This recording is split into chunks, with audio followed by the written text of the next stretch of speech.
Hi, good day everyone. This is Vin. Welcome po sa NC Rizal Properties. Okay, we're here in Marikina.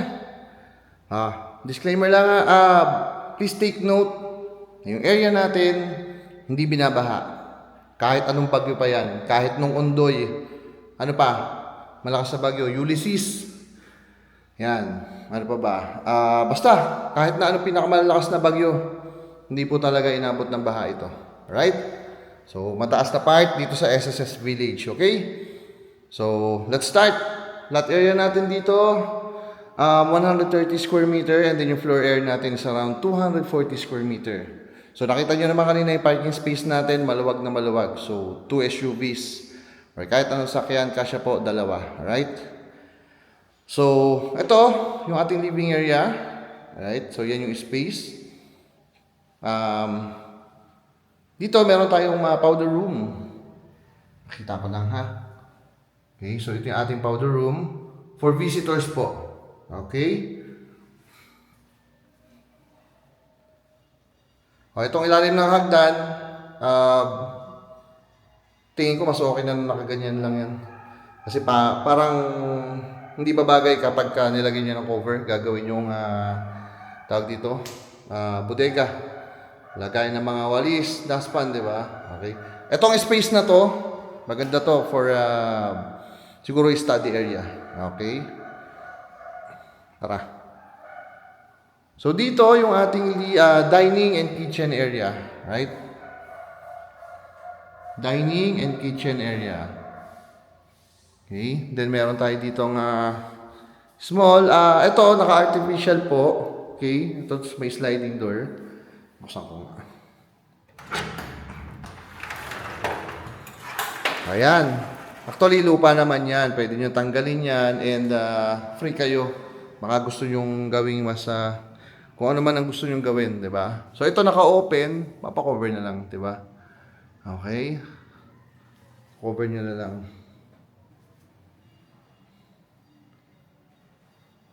Again, 130 square meter po yung lot area natin dito. Hindi binabaha. Walang fault line. Ano pa? Walang landslide. Wala po. Tsaka ang pinakamaganda rito, very accessible po siya. Okay? Yung transportation, 24/7. Right? Then dito, meron tayo ditong maid's quarter. Okay? So, ito yung space, maid's quarter. Then, may sarili pong toilet and bath na yung ating kasambahay or driver. Yan. Kung sino man po yung kung para kanino naman ito ibibigay. Then, ito yung ating service area. Okay? So, balik tayo dito sa kitchen area natin. So, ito yung kitchen area. Pakita ko ulit.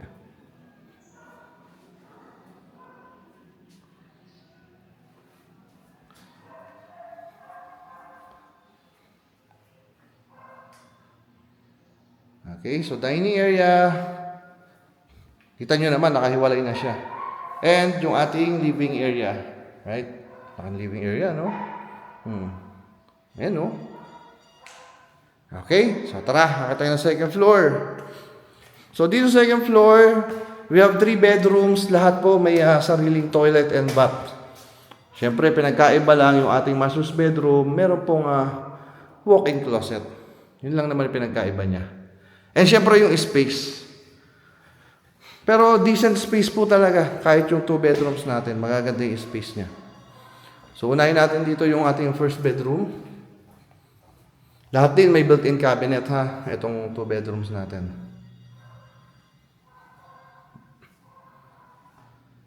Ito yung space for the first bedroom. Provision for a window type aircon. Alright? Then, may sarili siyang toilet and bath. Then, dito, may small balcony na may konting view lang naman. Ay, hindi ko alam kung makikita dito sa camera. Wag na. Pero may konting view ng building. Okay? Iba tayo sa second bedroom.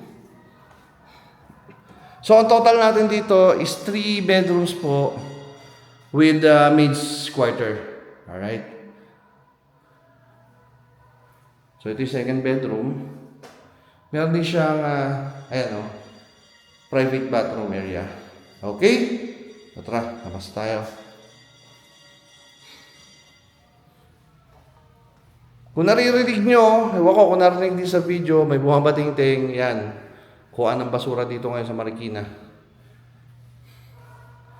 So, ito yung family area natin. And then, yung ating master's bedroom provision for split type aircon.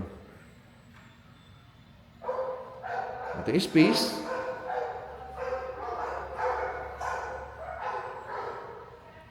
May balcony. Para pagka may tao, sasilip na lang kayo dun sa balcony.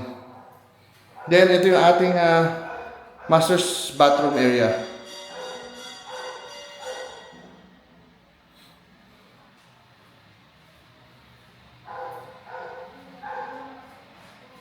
Putin natin.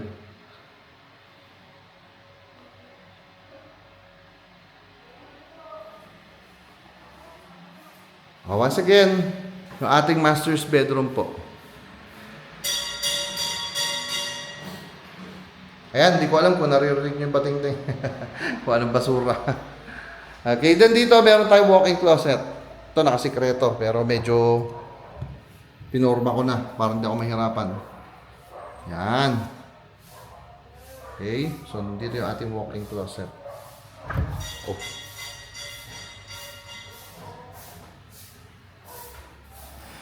Alright, so that's it. Again, we're here in Marikina. Hindi kayo babahain dito. Malapit lang ako dito, promise. So kabisado ko to. Hindi ko na kailangan magtanong sa neighbor, sa mga neighbors, 'di ba? Kabisado ko na to. So promise, hindi kayo babahain. Walang fault line. Ayan, napakaganda ng community, and of course, malapit po kayo sa lahat. Malapit kayo sa terminal, simbahan, food hubs, Lilac Food Hubs, ano pa? Drugstore, hospital, mall, 'di ba? So lahat nandito na, wet and dry market. Of course, kailangan natin 'yan, lalo na yung wet market, 'di ba? Ayan, so if interested kayo, mag-message po kayo. Nandito yung number sa screen. Message nyo lang, available po yan, mobile, Viber, or even WhatsApp. Message lang kayo, ha? Alright, so again, my name is Vin of NCR Rizal Properties. Thank you for watching po. God bless everyone. Bye-bye.